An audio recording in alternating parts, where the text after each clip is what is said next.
comment vous dire?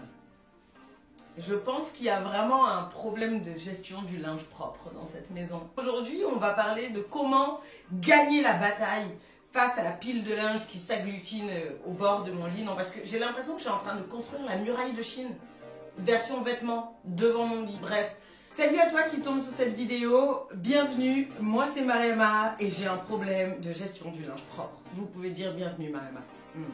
Parce que là, franchement, on va rentrer dans le club des laveurs anonymes. En fait, tu laves ton linge et puis, pouf, d'un coup, comme ça, tu as une muraille de Chine créée devant toi de tout le linge que tu dois ranger. Et au début, je ne comprenais pas pourquoi ça s'amassait autant. J'ai accumulé un mois de linge propre. Alors, tu me diras, en vrai, Mariama, tu aurais pu le ranger.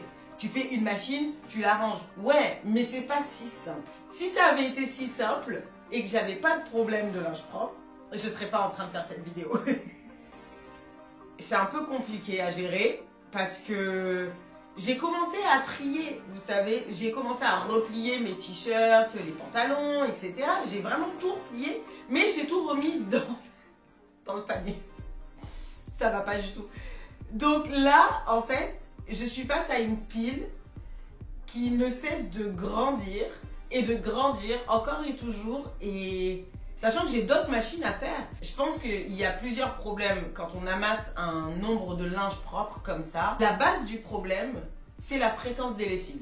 Je pense qu'il faut vraiment établir un planning de lessive, pas forcément quelque chose de ultra structuré, mais juste au moins d'un point de vue visuel, de se dire, bah là, je commence à avoir beaucoup trop d'habits dans mon panier de linge sale et de faire la lessive directement. Parce que en fait, le fait d'attendre comme ça pendant longtemps, de ne plus avoir de vêtements, c'est ça qui engendre ce gros problème de linge propre qui s'accumule. Enfin, personnellement en tout cas. Moi, je sais que j'ai tendance à faire des machines de façon très aléatoire. C'est-à-dire que vraiment, je vais aller au bout de mes vêtements blancs et là, je vais me dire, faudrait peut-être que je fasse une machine quand même. Si j'attends vraiment très longtemps que ma panière soit pleine et que je n'ai plus aucun habit à me mettre, ben là forcément ce qui va se passer, c'est que je vais me retrouver à faire des machines de 8 kilos et que quand je vais les sortir, il va y avoir tellement de trucs à ranger, à plier, etc. que ça va me saouler et que je vais reporter au lendemain et au lendemain, et on connaît la suite. C'est que ensuite je vais le laisser dans le panier, je vais faire une autre lessive et tu connais la suite. Il va falloir que je me fasse une autothérapie de linge parce que je peux pas continuer comme ça. Le deuxième truc, c'est une fois que le linge est propre, c'est un truc tout con, hein, mais il faut le ranger. Direct. Tu sors la lessive, tu la ranges. Il n'y a pas de ouais, mais vas-y, je le ferai dans 5 minutes. Non, non, non, non. Si tu commences la tâche, et là, je me parle aussi à moi-même. Je sais que c'est quelque chose que je ne fais pas et qu'il va vraiment falloir que je mette en application parce que là, en l'état, ma solution actuelle ne fonctionne pas. Si on commence la tâche, on la finit de suite. Il n'y a pas de dans 10 minutes, dans 15 minutes, parce que ces 15 minutes se transforment en 1 heure, qui se transforme en oh, il est tard, oh, les vêtements sont sur le lit, viens, je les mets sur la palière parce qu'il faut que je me couche. Ça, c'est totalement ma vie, and so on. Donc, pour atteindre mon objectif qui est 0 linge empilé, il faut 1, que je stocke moins de linge sale et que je fasse des machines plus fréquemment. 2, que je vide ma panière directement une fois que je l'ai sortie de la machine. Et 3, le point suivant est important, c'est la façon dont on plie nos vêtements. Moi, je sais que ça, c'est un truc qui fait que j'ai la flemme de le faire. Parce que au final, tu vas me dire, ouais, mais tes placards sont rangés, etc. Oui, mes placards sont rangés. J'ai un système de pliage qui était effectif jusqu'à maintenant. Sauf qu'au final, bah, je me rends compte que ça me casse les ovaires de devoir plier le linge de la façon dont je le plie actuellement. Parce que ça prend trop de temps, parce qu'il faut être trop minutieux et qu'en fait, en vrai, dans la vraie vie de tous les jours, j'ai pas le temps. Donc, je vais reprendre à 0 mon système de pliage. Je vais faire en sorte d'avoir une cohérence dans ma façon de plier et de ranger mes affaires par rapport à ce qu'il y avait déjà avant. Donc, je vais essayer de garder mes bacs et voir comment je peux arranger le truc. Mais là, en l'occurrence, le fait de plier les t-shirts, les débardeurs, etc. en tout petit carré comme ça, personnellement, pour moi, ce n'est plus efficace. La méthode Marie Kondo m'a saoulée. En fait, j'étais mieux avec mon système précédent. Il faut savoir que moi, j'étais dans la vente avant. Donc, j'ai toujours bien plié mes affaires.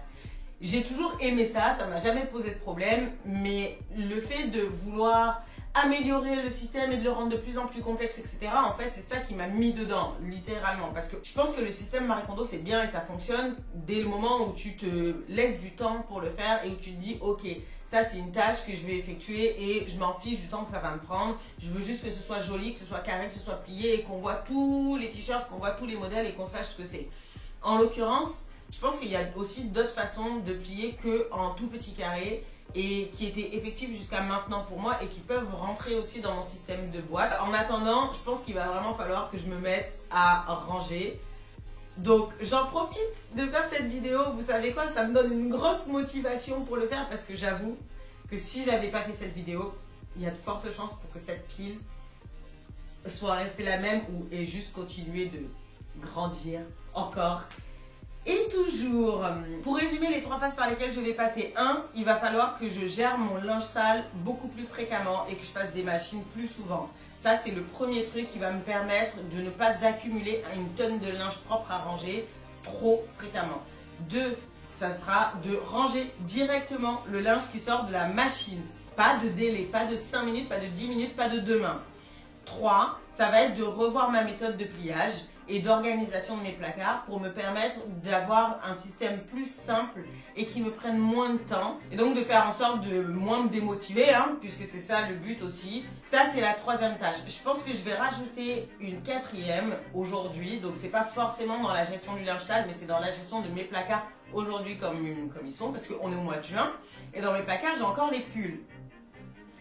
J'ai pas besoin de pull, j'habite à Marseille, il fait 90 degrés, donc là, ce que je vais faire, c'est que je vais sortir mes sacs sous vide et je vais faire un switch de saison, puisque dans certains de mes sacs sous vide, j'ai encore des vêtements d'été que je n'ai pas sortis.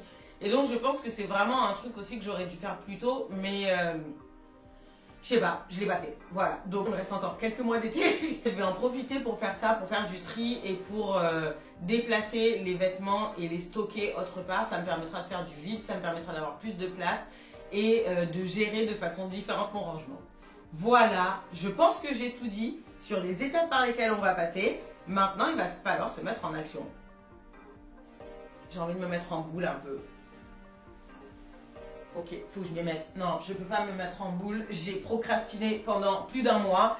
Ça suffit. J'étais donc en train de régler ma caméra quand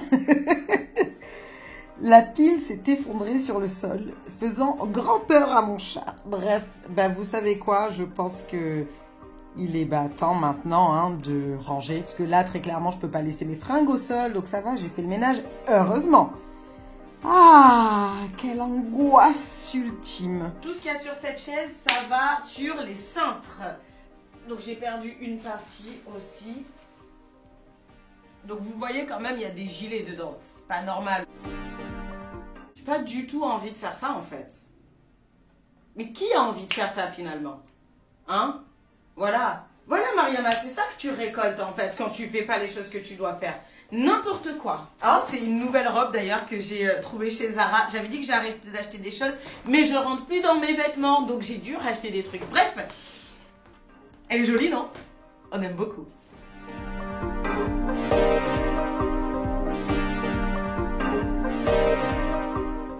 Yeah! Ça c'est fait. Plus qu'à mettre dans l'armoire. Avant toute chose, je vais déjà commencer par tourner tous les cintres. Ça va me permettre de savoir ce que je porte et ce que je ne porte pas. Parce que la dernière fois, quand j'ai trié mes vêtements, je ne l'ai pas fait. Donc, je vais le faire maintenant. Bien évidemment, maintenant, tous les habits que je vais remettre dans le placard, je les mets à l'endroit, étant donné que je les ai portés.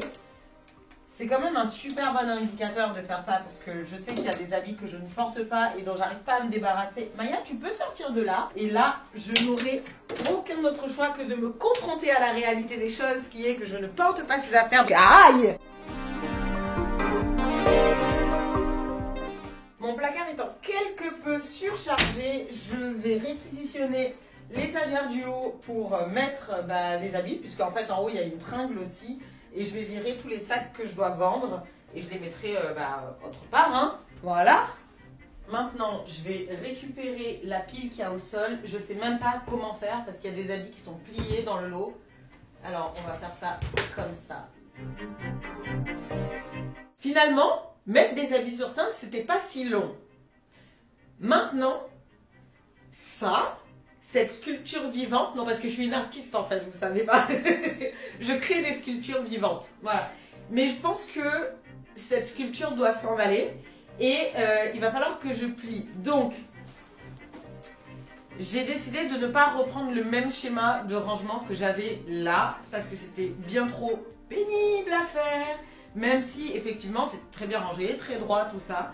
Je pense juste que je vais plier d'une façon différente qui me prendra moins de temps. Vous savez quoi? Je vais me mettre un défi.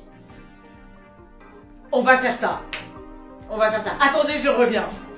Je reviens. J'ai décidé que j'allais faire toute la pile de linge en 15 minutes. Plier et tout. Pas ranger, juste plier. 15 minutes.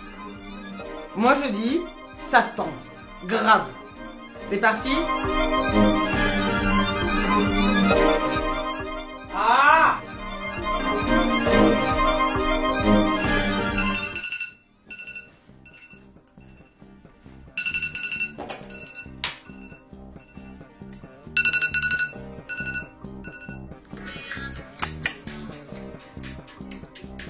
Je pense que je me suis légèrement surestimée sur ce coup ou j'ai sous-estimé la quantité de fringues. Donc c'est parti pour un nouveau quart d'heure.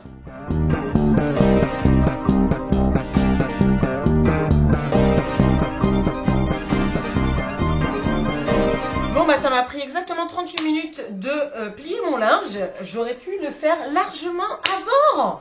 Qu'est-ce qui m'a pris plutôt que de 38 minutes? D'ailleurs, je me suis totalement surestimée, mais bon, on va pas parler de ce genre de choses. En tout cas, si j'avais fait ça plus tôt, j'y aurais passé 5 minutes, peut-être 10, allez à la rigueur, mais pas 38. En tout cas, au moins c'est fait. Il y a juste un truc aussi dont je me suis pas du tout occupée et que je devais faire. Procrastination oblige, tout ça, j'avais pas le temps, j'y ai pas pensé, j'ai eu la flemme. Tu connais, maintenant tu me connais, j'ai eu la flemme. Et la vérité, c'est ça. C'est que j'ai pas viré les boîtes où il y a tous les habits triés de la vidéo où j'avais justement réorganisé et fait du tri dans mes placards. Est-ce que j'ai une nécessité de les descendre dans la cave? Pas vraiment. Est-ce que les boîtes vont bien là? C'est pas esthétiquement joli, mais en vrai, il y a la place, donc je vois pas pourquoi je les descendrais. Vous avez pu constater qu'il y a la majorité des habits qui sont froissés. Alors, il y a deux manières de gérer la chose, ok? Commencez pas à me juger. Là, je suis en train de me juger moi-même, ça s'appelle une projection. 1. Tu décides de faire le repassage avant de mettre dans tes placards, sachant que quand tu vas plier, tu vas avoir des plis. Donc, il va falloir que tu refasses du repassage. Ce qui n'est pas du tout mon but dans la vie, j'aime pas faire les choses deux fois. Donc, ce que je vais faire, enfin, ce que j'ai fait et ce que je fais tout le temps, c'est que quand je les sors de la machine, je les plie froissés. Ouais, je sais. Mais j'ai un steamer, ce qui veut dire que quand je choisis mes habits, tous les matins en fait, je vais le repasser, ça me prend 1 seconde et demie avec le steamer et je préfère faire ça comme ça, voilà, on a tous nos façons de fonctionner. Voilà. Assez parlé, hein, un peu d'action maintenant Mariama, on va se lever. 3, 2, 1. Allez. Ouh, j'ai failli me prendre la cheminée dans la tête, ça aurait pas été sympa.